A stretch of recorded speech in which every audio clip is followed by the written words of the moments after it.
je suis vieille. Mais c'est vrai que c'était il y a longtemps. C'était il y a un an. Moi, j'étais blonde. On s'est jamais vraiment vu. Ouais. C'était il y a quand même un petit moment. Les choses changent. Alors, tu as amené le giron. Il y a quand même beaucoup. Alors, il y a du monde. Donc, il faut quand même être, ouais, en tout cas, être assez près du micro parce que c'est vrai que ça.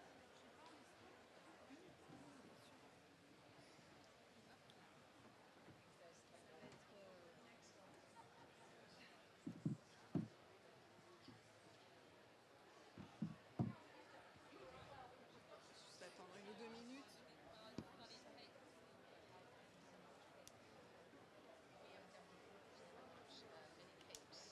Tu as de l'eau? Là, j'ai de l'eau.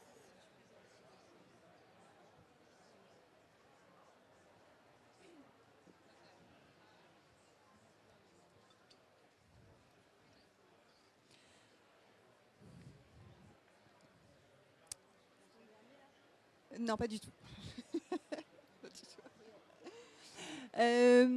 Alors, on continue donc avec Chloé Jaffé. Chloé, bienvenue. Bonjour. Et donc, la publication, la republication plus précisément, de 3 ouvrages, donc de ta trilogie japonaise qui s'appelle Sakasa, si je le prononce bien, donc qui est publiée par Zem. Et donc les 3 livres d'artistes ont précédemment été autopubliés par toi en 30 copies sous les titres, donc je les ai ici, ils sont très très beaux, I Give You My Life, Okinawa Mon Amour et How I Met Jiro. Donc ça compose vraiment un ensemble d'un travail très immersif et intimiste de cette année que Chloé a passé au Japon. Donc chaque chapitre met en avant un pan assez méconnu de l'histoire culturelle japonaise, plus caché de la culture japonaise, des histoires qui sont quand même souvent en marge des normes socio-culturelles et médiatiques du pays.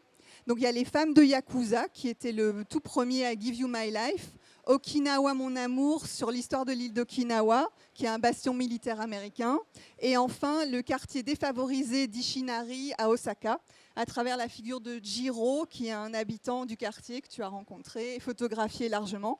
Donc c'est un travail documentaire au très long cours qui est maintenant republié dans un tirage plus large et accessible à un grand public.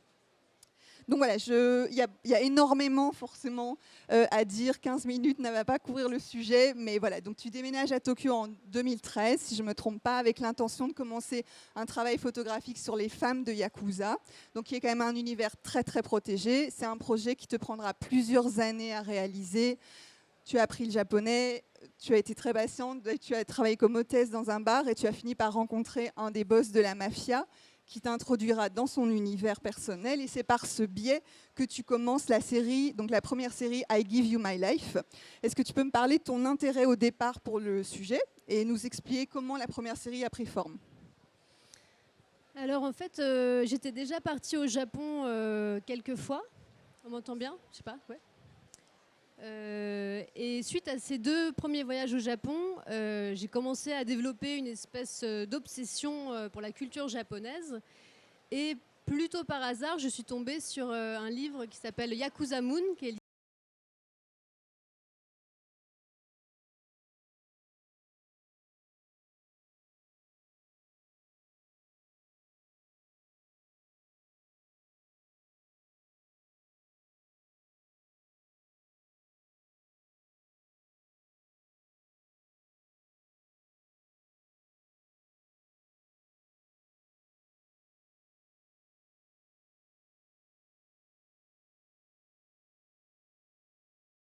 je voulais voir si ces femmes existaient, comment elles vivaient. Enfin voilà, je me suis intéressée du coup à ce sujet-là, voilà, à travers ça.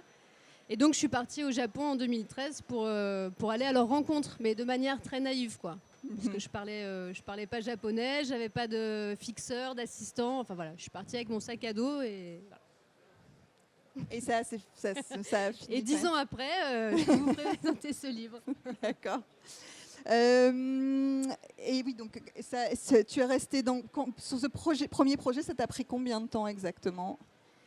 En fait, j'ai commencé à avoir une première idée de livre, enfin d'image un peu aboutie au bout de 4 ans, Mhm. 3-4 ans. Et c'est à ce moment-là où je suis allée à Okinawa un peu par hasard. Oui. Et voilà, du coup, j'ai commencé ce projet à Okinawa.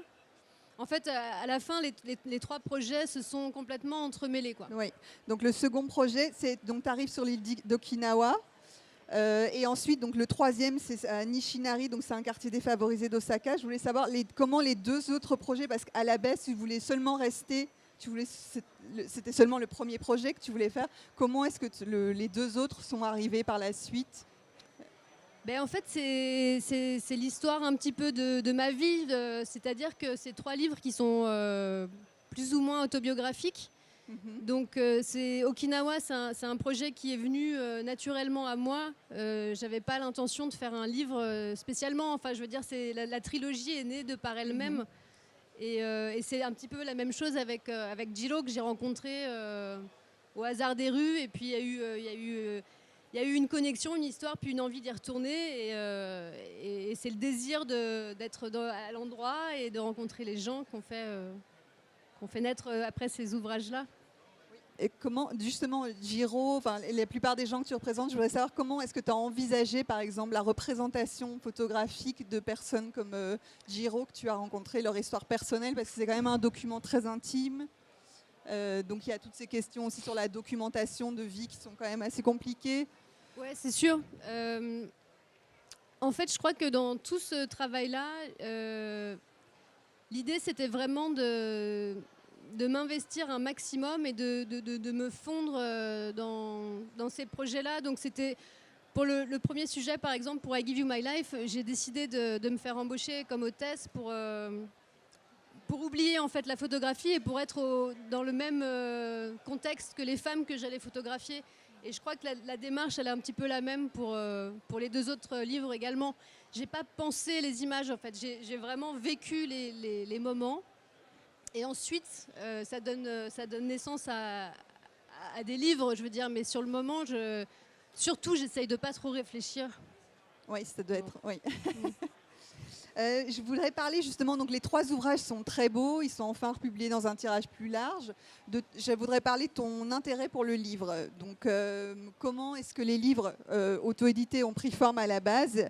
Ce sont des livres qui sont très beaux, auxquels tu as donné énormément d'attention, avec voilà, une production très spécifique.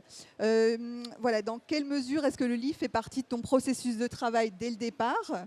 Est-ce que tu l'envisages au même titre que le travail photographique? Est-ce qu'il y a des ouvrages qui t'ont inspiré d'ailleurs, puisque il y a quand même un côté très japonisant dans le choix du papier qui est très beau, l'editing des images. Donc voilà, Ça, c'est vraiment une aventure là, de 10 ans, hein, parce que j'ai commencé donc en 2013 et je peux enfin vous présenter tout ça aujourd'hui. Le livre, en fait, sur les 2 premiers ouvrages, ça a démarré sur un workshop que j'avais fait au Japon avec Yumi Goto, Reminders Project, oui. Je pense que vous connaissez. Et puis ensuite, j'ai travaillé avec un éditeur, un designer qui s'appelle Teun van der Heijden à Amsterdam. Et donc ensuite, on a réimaginé ces livres-là pour une publication plus large, en fait. Et donc avec Zem, comment est-ce que vous en êtes venu à envisager de republier les ouvrages et comment ça s'est passé la collaboration? Est-ce qu'il y a des choses qui ont été changées d'ailleurs par rapport au projet initial? Oui, bien sûr. Il y a des nouvelles images, ça a été réédité. Donc c'est vraiment pour les gens qui connaissaient éventuellement les livres faits à la main, je vous invite à les regarder parce qu'il y a quand même un bon rafraîchissement qui a été fait. D'accord. J'ai rencontré Marie de ZM qui a son stand juste là-bas il y a 2 ans. Et en fait, il faut quand même le dire, donc j'ai fait ce livre avec ZM et la galerie Ibasho. C'est un gros projet pour des éditeurs indépendants parce que c'est 3 livres d'un coup. C'est vraiment un gros challenge dans lequel on s'est lancé.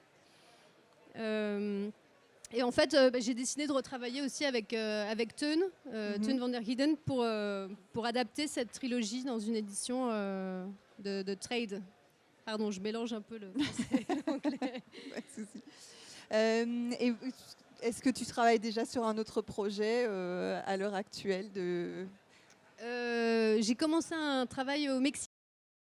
Voilà, mais je ne vais pas en dire plus parce que c'est encore brouillon. Comme à chaque fois, en fait. Hein, c'est brouillon et le livre naît vraiment par la suite.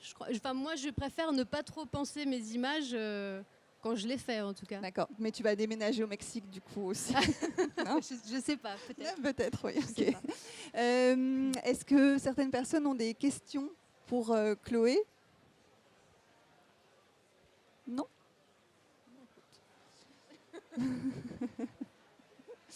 Eh bien, merci en tout cas. Merci à toi. Pour cette brève présentation. Donc les ouvrages sont en vente au stand de The M Édition. Et tu as fait un tirage de combien? Et aussi chez Ibacho. Et chez Ibacho. Et je fais une signature à 18h là-bas. Voilà. C'est si parfait. vous avez envie de venir discuter, voilà, avec plaisir. Merci beaucoup Chloé. Merci à toi.